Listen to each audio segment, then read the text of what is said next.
Hello, everyone, and thanks for joining us this evening for our Energy Now webinar with Wattstor entitled Going Beyond Simple Solar, How to Optimize Renewable Energy on Your Farm. I'm David Jacob Meyer, and as Energy Now publisher, I'll be your host for this evening.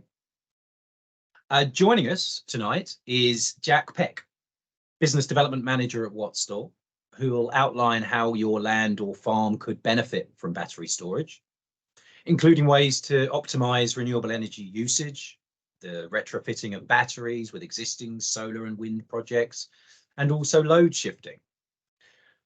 There are a couple of housekeeping points that I need to make before going any further.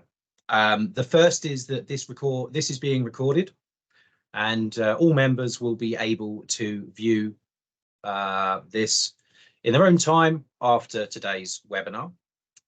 And also, Jack's presentation will be followed by a Q&A session, so your chance to put questions to Jack. In order to ask your questions, can I please ask that you add them to the chat function on the right-hand side of the screen? If it's not popped up already, you may just need to click on the chat speech bubble at the top of the screen and then add the questions as we go. Okay, so on to tonight's session. A couple of words on the company, first of all. Wattstor is one of Europe's fastest growing energy management technology providers. They offer scalable battery solutions from small scale indoor systems up to large containerized projects, all of which is underpinned by dedicated software to maximize returns on clean energy generation. Jack himself has over a decade's experience in the renewable energy sector, starting out as a solar developer. He spent the past 5 years bringing battery storage solutions to market and now manages Wattstor's business development and further partnerships in the UK.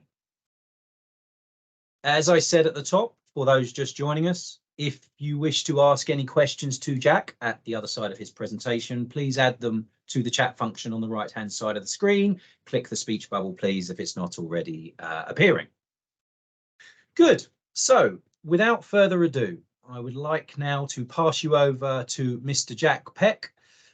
Over to you, Jack. Thank you, David. Thank you, everyone, for joining us, and thank you to Energy Now for hosting us. My name is Jack Peck, Business Development Manager at Wattstor.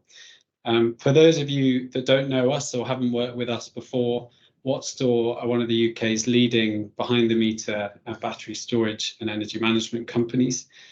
We work very closely with farmers and landowners and commercial industrial sites to provide best fit solar and battery solutions.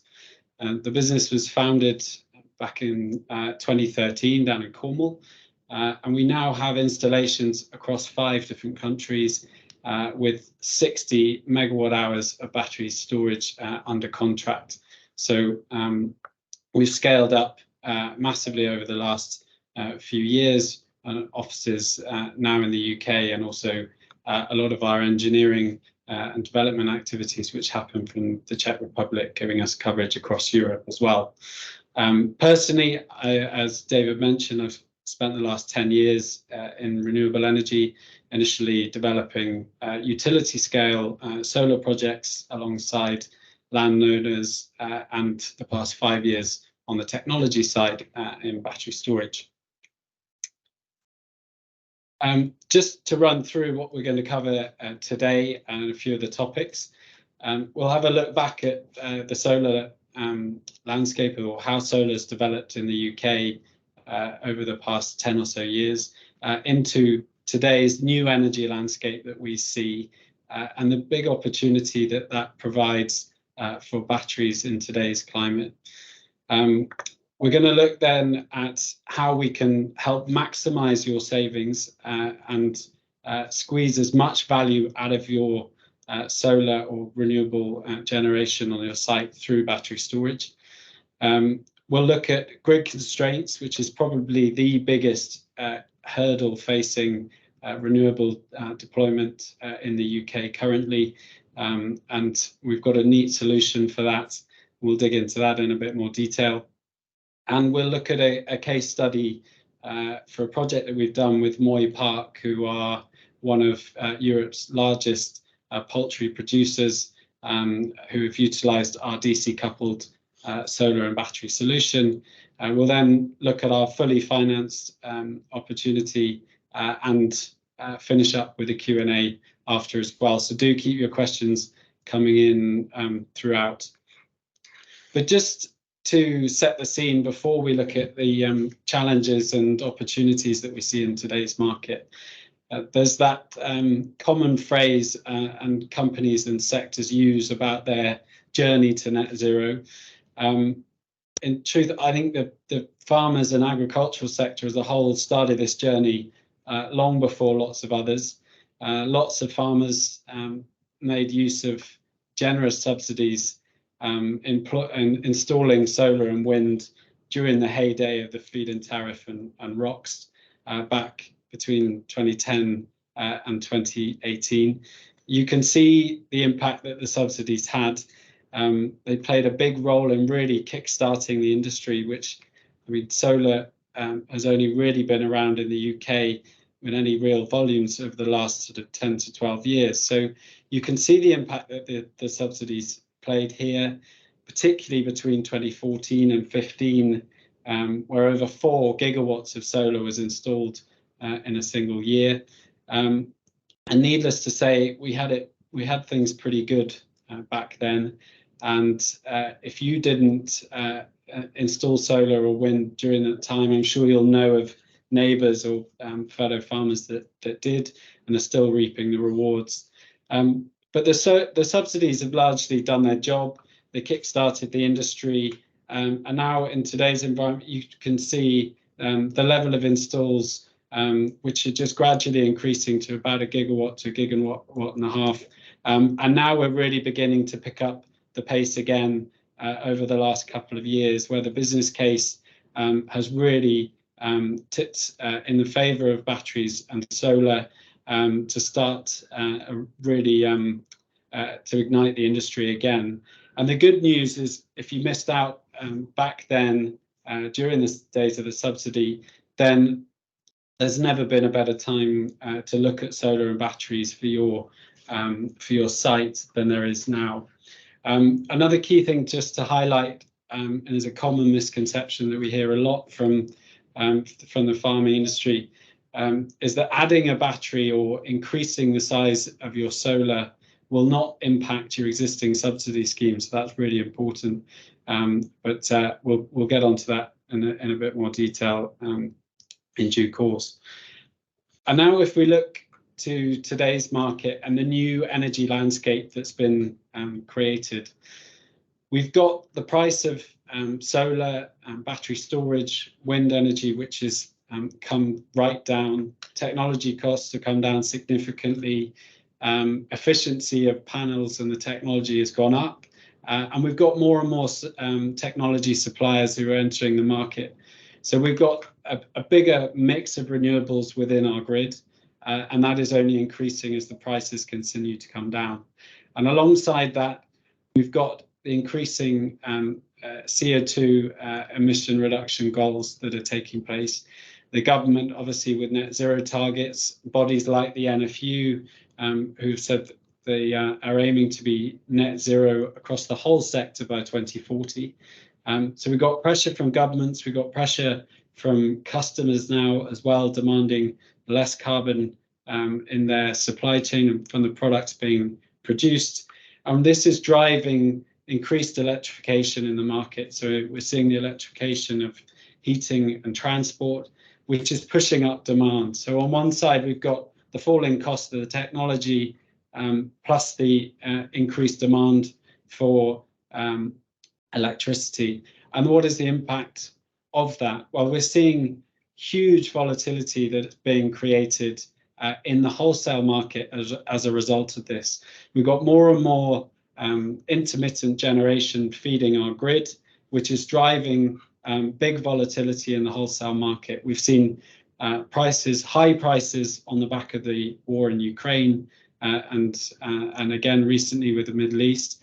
But the thing that is here to stay is the volatility. So we're seeing this in the wholesale price of energy, which creates a massive opportunity for batteries. We can charge when those prices in the wholesale markets are low. We can discharge when they're high, giving us additional benefit.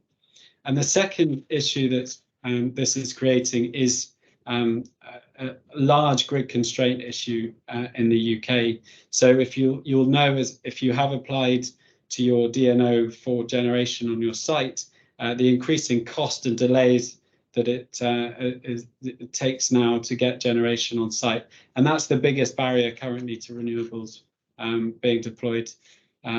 Luckily, it plays into the value stream for batteries and really helps to tip the business case in their favour into today's market. And so, in terms of maximising savings and year-round savings that we can get from the batteries, firstly, we're going to look at how we can really squeeze all of the value and maximise your returns from solar particularly, and also on-site wind. So on the left, and in this graph, we're looking at a typical summer day. So we've plotted solar generation here in green, which forms a typical solar generation bell curve that you'll be used to, with the generation peaking around midday.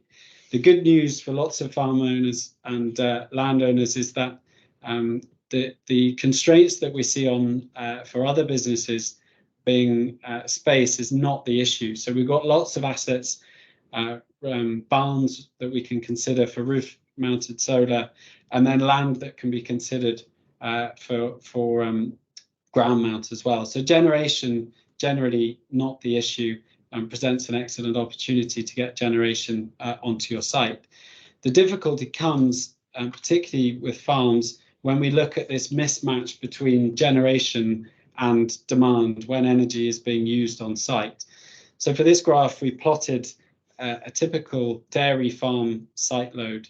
So we've got lots of demand early in the morning, first thing in the morning, where we're milking, with demand actually reducing during the day and then picking up again in the evening. This is not exclusive to dairy farms by any means. You will see this again with poultry farms and other sites. I'm yet to meet a farmer that runs a typical 9 to 5 operation. So it's important to start capturing the value from that solar when we don't have typically that demand during the middle of the day. So fortunately with batteries, we can mop up this additional solar that's being generated in the day. We can discharge the battery to hit your morning peak and again in the afternoon. And increasingly what we're seeing with solar in the market is that if you're not having demand in the middle of the day, the only way that you can monetize this solar output is to sell it to the grid if you have an export agreement.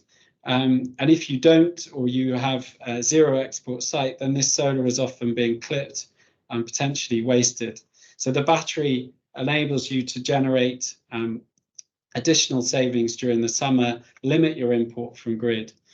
But crucially, for the battery business case is looking at the year-round value that we can generate. So here on the right, we've taken a typical winter's day, exactly the same load profile, but this time your solar producing a lot less energy during the winter. Typically, solar is only producing for less than half the hours of the year, and therefore we need to come up with other ways that we can benefit and give you year-round benefit. So we've then plotted in blue, the bar chart behind is showing the average weekday day ahead wholesale price. So this is the price that we can get from the wholesale market. And you can see here we've got prices below £50 a megawatt hour overnight between 1 a.m. and 6 a.m. We've then got a small dip in the middle of the day before prices reduce again into the night. So we've got an opportunity here to then charge from these low prices, discharge again to meet these the morning peak, charge up in the afternoon if there's any excess or from low prices again, and then discharge into the evening, where typically the majority of the non-commodity charges that you get from your energy supplier, your red band charges from Duos or capacity market charges, which take place during the winter peak. So we can really work the batteries hard during the winter, do multiple cycles, and make the most of this arbitrage opportunity that we see in the wholesale market to give you a year-round benefit. Now, unlike solar, which has a fairly straightforward business case, with a battery, we're looking at multiple revenue streams that we can stack here. It's not straightforward. It changes from site to site.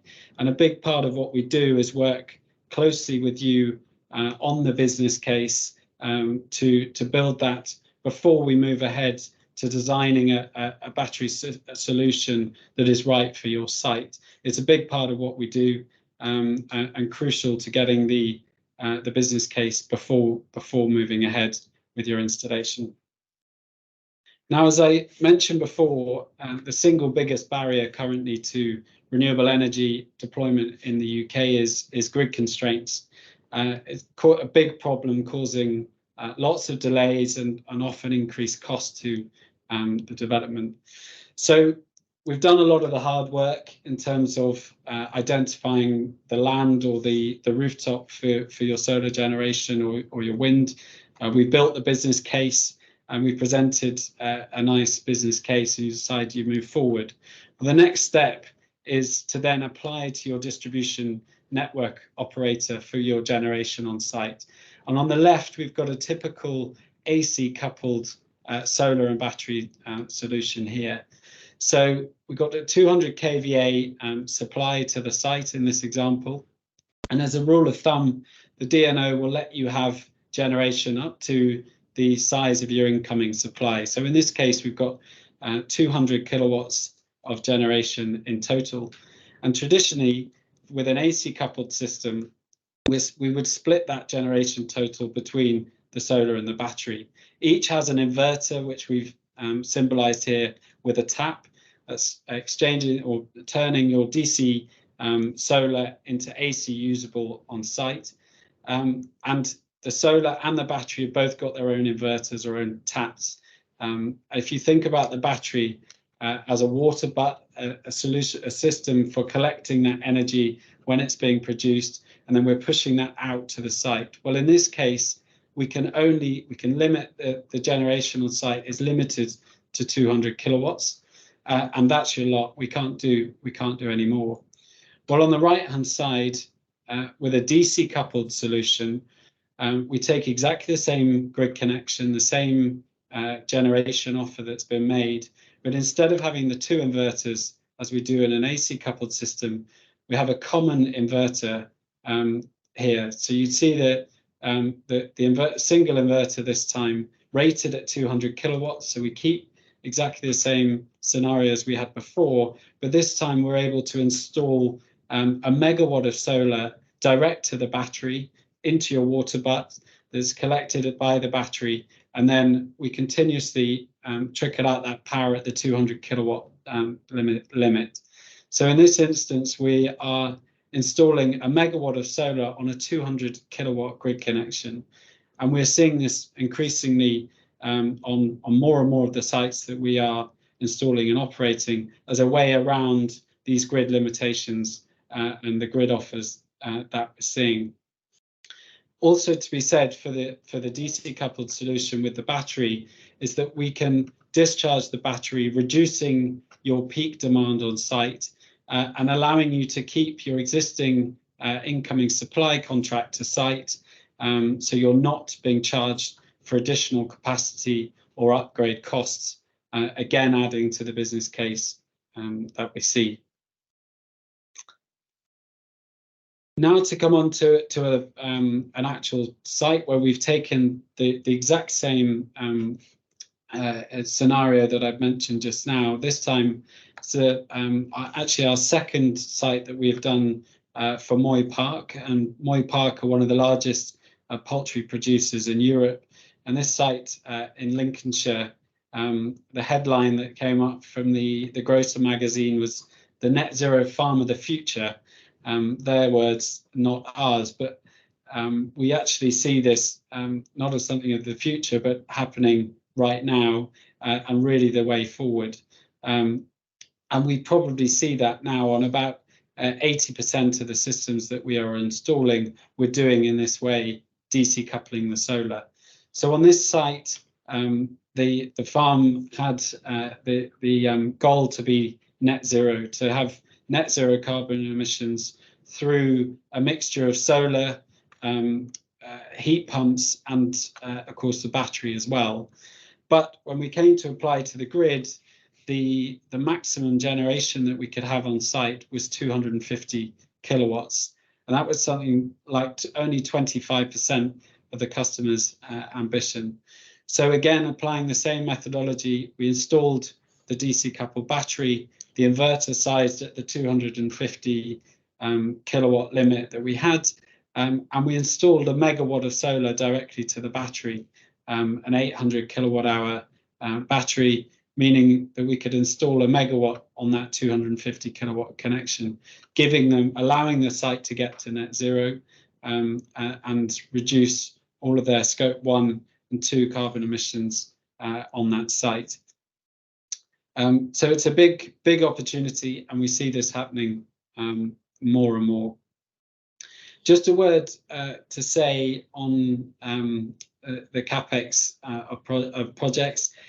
Although the technology costs are coming down, and they have come down significantly, and they continue to do so, these are still often capex heavy projects. And now Wattstor can fully finance these projects. So we can fully finance the solar, the battery, electric vehicle chargers as well, and wrap that into a competitive power purchase agreement where we sell you the energy that system produces.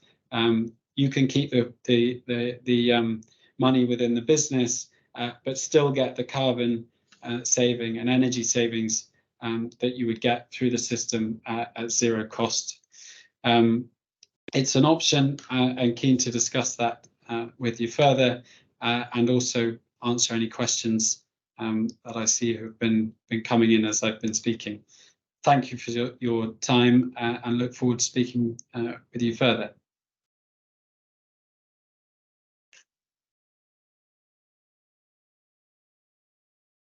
Thank you very much for that, Jack. Great insight into both battery storage systems and also Wattstor's work. As you rightly said, pleasingly, we've been having questions submitted as you've been speaking. So I will head straight to the chat. And I'll start with a question from Mr. Doogie Blair.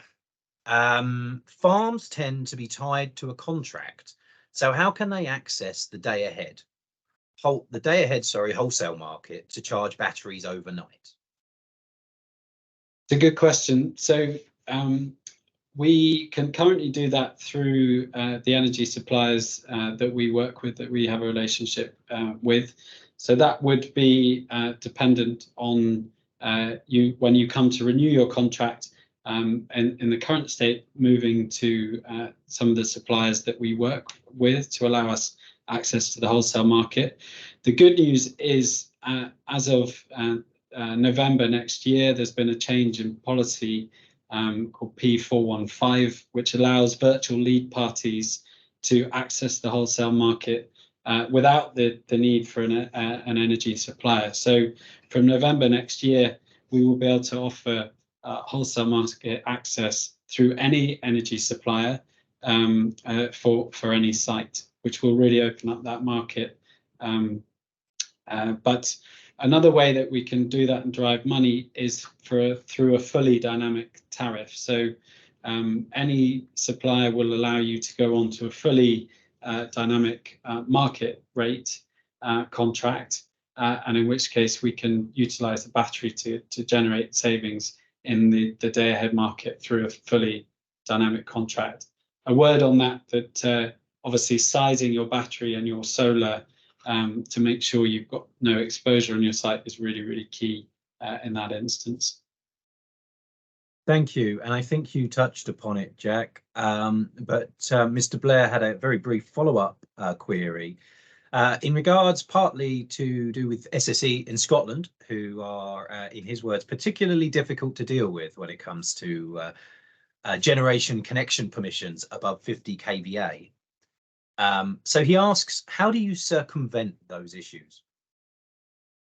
We are doing a lot of installations up in Scotland at the moment, and again, it's exactly the same principle. So we have, in that instance, we've got a site up in Scotland where we've got that same 50 kVA issue. So we do multiple inverters at 50 kVA up to 200 kilowatts. The example we're doing in Scotland, but we're installing over a megawatt of solar on that 200 kVA connection using multiples of our 50 kilowatt inverters to keep within that threshold. Excellent, thank you, Jack. Next, a question from Mr. Tom Wilkinson, and Tom asks, what are red band charges and capacity market charges?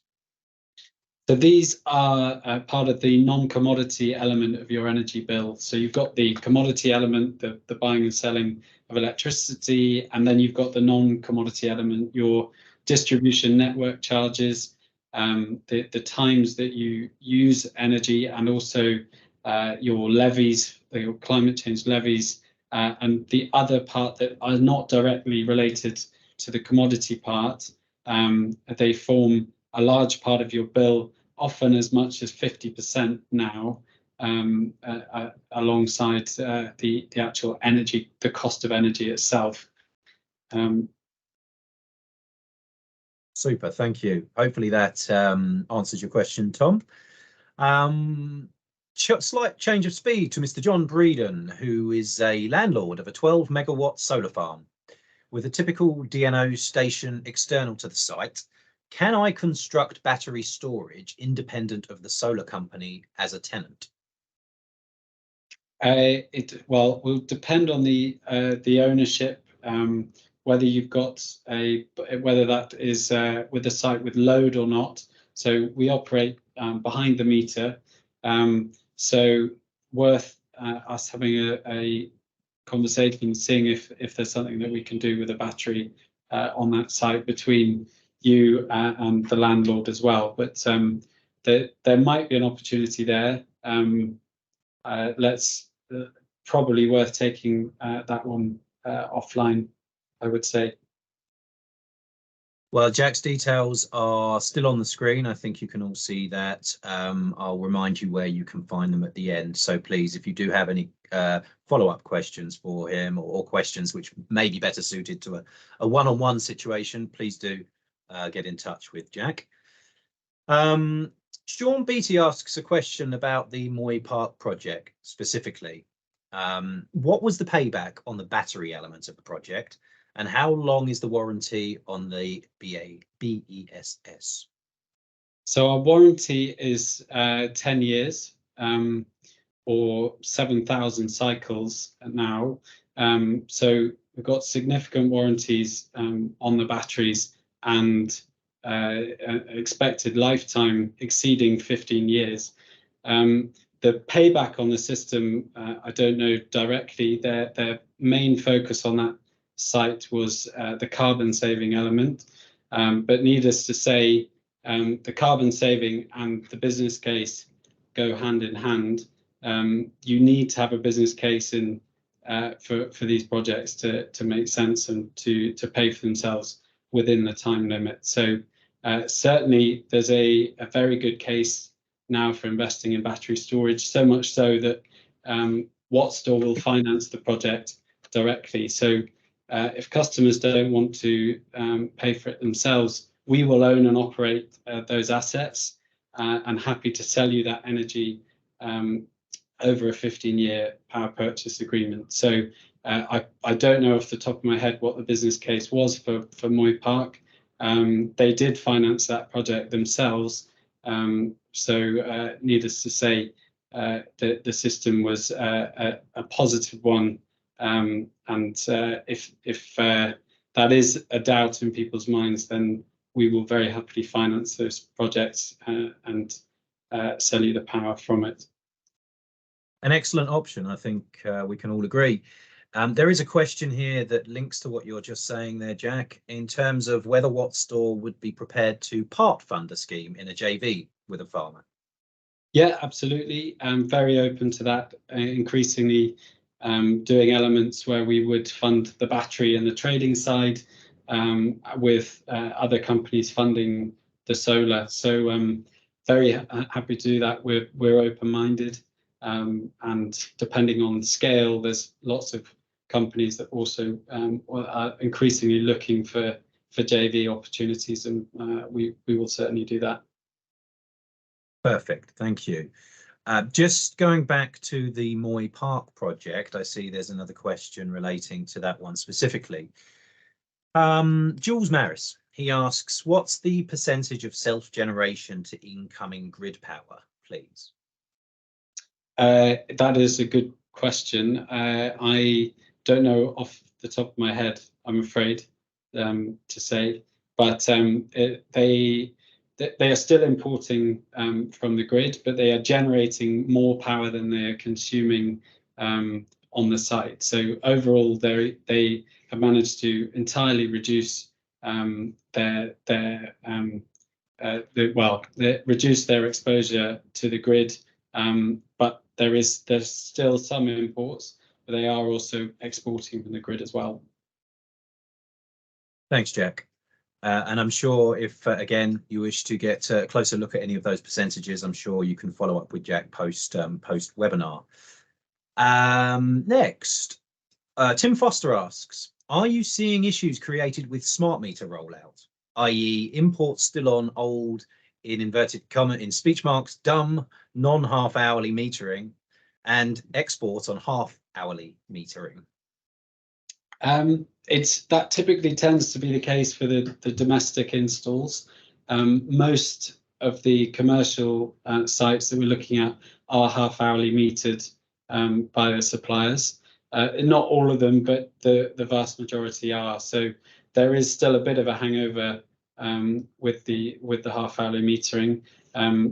We typically would only be looking at 3-phase sites here that are half hourly metered, or through our energy management system, we take even higher resolution metering than that on a sub-second basis. So we can always install our energy management system before the battery to give us a full profile, full look of the demand on the site and when it's being used. So even if we don't get that information from your energy supplier, or you don't have a meter, we can always install our EMS with a meter to give us that data as well.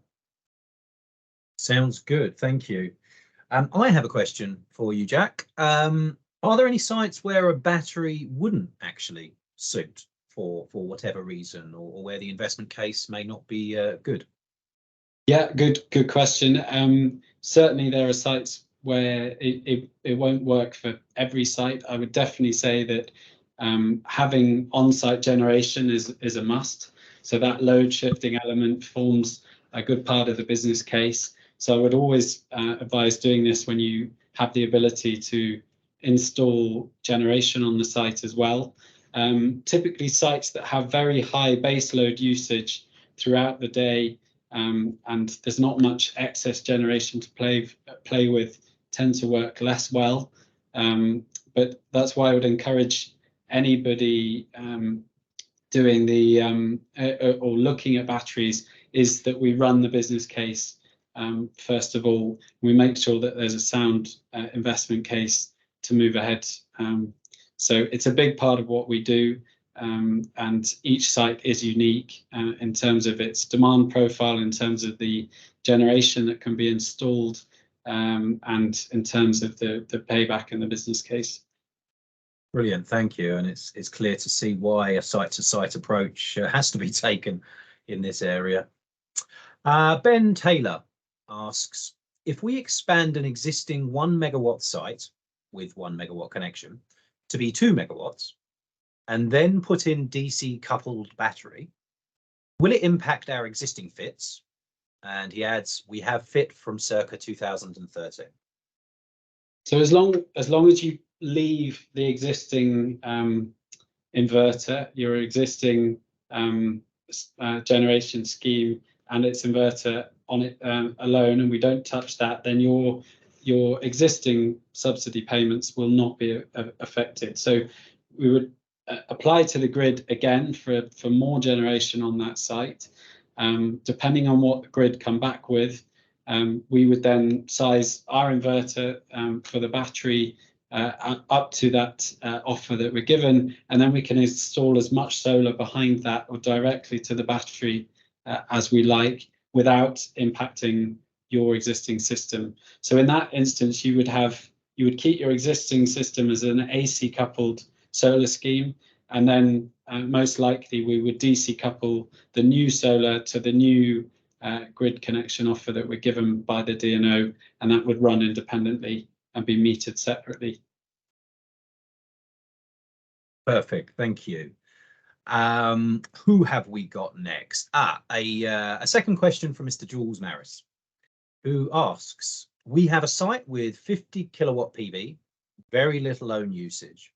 Would a battery and PV extension work if most of the power is exported, please?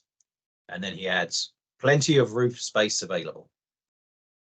Great. So again, it'll be slightly dependent. Typically, it will work best when you've got load that you can shift around. So we can store up that solar and discharge it to offset more import at a later date. If you've got less import on that site, typically what we will be doing with the solar and the battery is charging up that battery, and instead of spilling it onto the grid and getting your immediate market price or your smart export guarantee or your export from your energy supplier, which frankly for solar is the price that you're getting for your solar, which is generating during the summer, during the middle of the day, is negligible.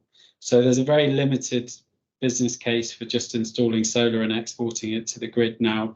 And that price is only coming down as more solar is being installed and you've got more and more export during the middle of the day. So with a battery, what we would be doing is charging it up and then discharging it during peak times to give you a larger export opportunity and a larger export price than you would get from your energy supplier through a PPA. So we take the market price, and again, I would say we would need to run the business case for that to make sure that it made sense. So it's quite a convoluted way of saying there's definitely something to look at there that we can look at, but typically it will work best when you've got load that you can shift around at different times of the day. Thank you, Jack. It certainly sounds like there's clear potential there, and hopefully that helps Jules. But again, if you wish to follow up with Jack after this, please do. On to a question from Tom Wilkinson. I have seen a large solar development where a significant amount of the panels are orientated to face east and west. Is this a sensible or cost-effective way to smooth out the generation curve? Yeah, short answer is yes, and increasingly solar installers are looking at the east-west configuration for that reason. So yes, this is the short answer to that. But again, you are limited just in terms of solar, obviously for obvious reasons, in terms of when that power is being generated, i.e. during the day, and for less than half of the hours of the year typically. So However, you configure your panels, you still need the sun to be shining. So in their nature, they're going to be intermittent to a point, and obviously not producing overnight as well. So it definitely helps, but doesn't help when the sun isn't shining, unfortunately. Sadly not. But thanks everyone for these questions. I think we'll all agree that they are bang on the money, for use of a better expression. Moving on to Adrian. I think that's his name. Adrian. Adrian, maybe. Anyhow, I have been requesting 3-phase smart meter from E.ON for at least, wow, 7 years. Keep saying can't do 3-phase, but no explanation. How should I rephrase my request? I'm guessing there is 3-phase supply. It is a 3-phase supply to the site. I can recommend an energy supplier that would do that very quickly for you. But if there's a 3-phase supply, there shouldn't be a reason that your supplier wouldn't give you the half-hourly meter for that if you request it. So my advice would be perhaps contact another energy supplier. After 7 years, it would be hard to disagree with that advice, certainly. A couple of points just to make to you, Jack. Not questions as such, but Joe Ferguson, who has sadly had to depart, has said very interesting, well done, and thank you. We've also received similar comments from Doogie Blair. Thanks for a great presentation. Sadly, he's had to leave as well, but seems that your concise and clear advice is being received very well. So thank you, Jack. We have one more question in the chat by the looks, and I've also received a question via email while we've been speaking, and that is size of batteries that you offer. Could you just give us a quick rundown in terms of the size from the smallest to the largest, please? Yeah, so the smallest system we do is a 50 kilowatt, 100 kilowatt hour single rack battery, which is at the small end right up to a multi-megawatt hour into this sort of 40-foot containers that you will see. It's exactly the same system, just different multiples or more multiples of the same racks applied up. So with a 2 megawatt hour system, it would be 20 racks of that 100 kilowatt hour system. So we've done everything in between from those smaller systems, and I would say that the general trend is upwards for larger systems, especially when you start adding in the day ahead trading.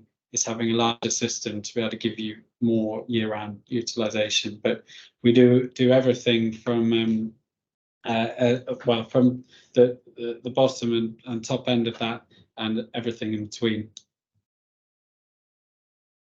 Excellent range, and sounds like there should be something to suit everyone, Jack.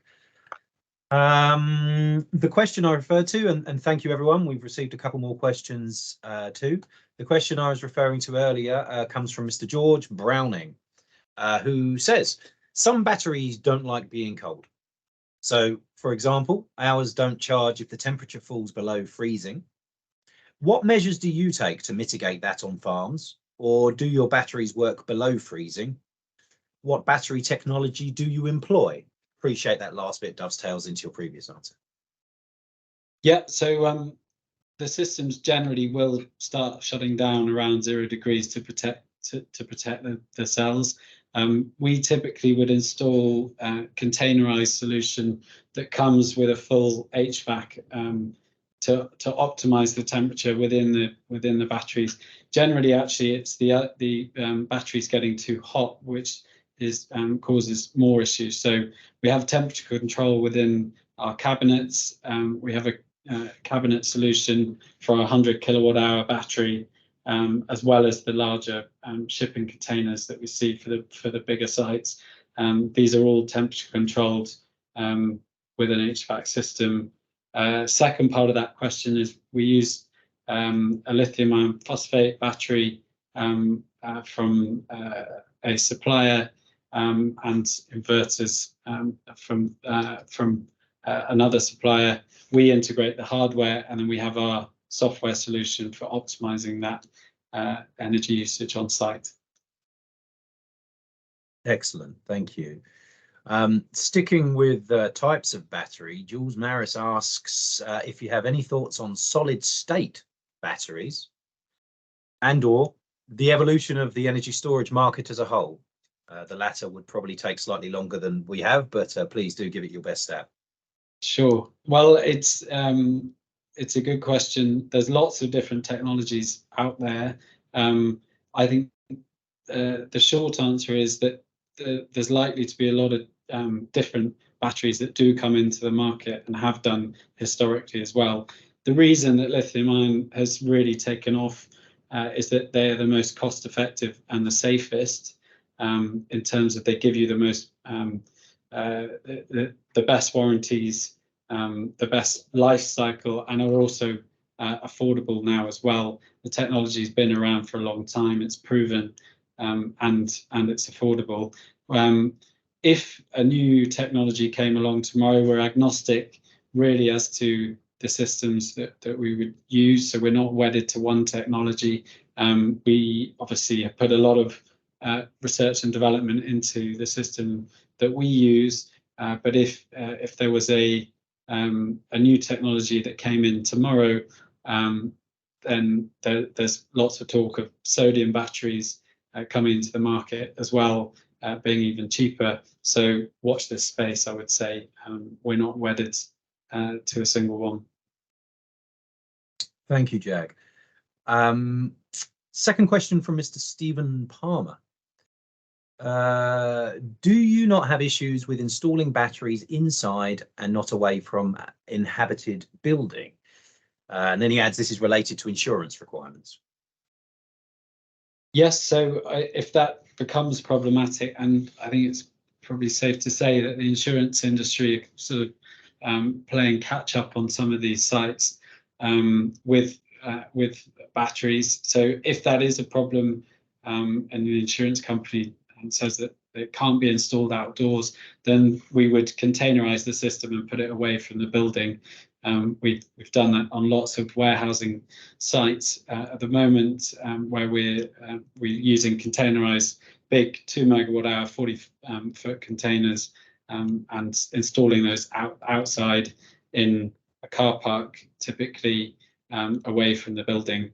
And the same thing would go for a farm, or typically if we're doing these indoors, then we would put that in a barn or somewhere away from the main operation of the farm. But if there's any doubts or any pushback from the insurance company, then we would containerize it and put it away from the building.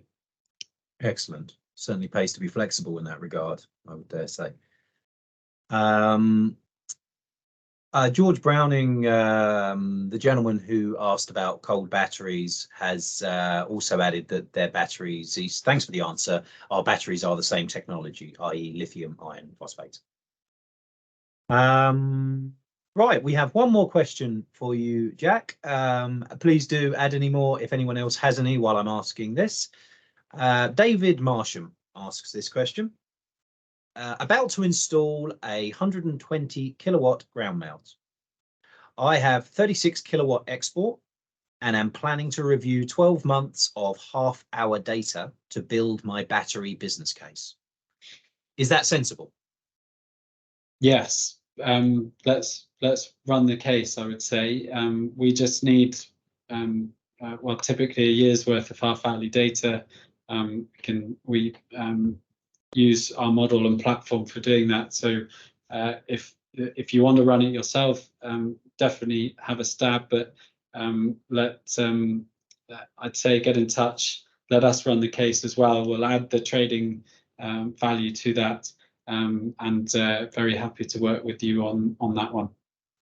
Certainly, so do drop us an email. Excellent, excellent. And I think that nicely travels us to the end of proceedings. I hope you'll all join me in thanking Jack for his insight and his concise and very well articulated answers to your questions. If you have any more questions for Jack, or you would like to follow up on anything raised today, business cases, feasibility, etc., please do contact him directly. His email address is on the screen. In case you can't see it fully, it's jack@wattstor.com. That's jack@wattstor.com. Clearly, their website is wattstor.com. His phone number is on the screen as well. Plus, you can make contact with Wattstor via the Energy Now website too. So all that's left for me to say is thank you, Jack, and thank you for everyone for taking part in this evening's webinar. As I mentioned, a full recording of this will be made available to members via the Energy Now site in the coming days, week. So please do keep an eye out for that. And yeah, I wish you all a very pleasant evening. Thanks again.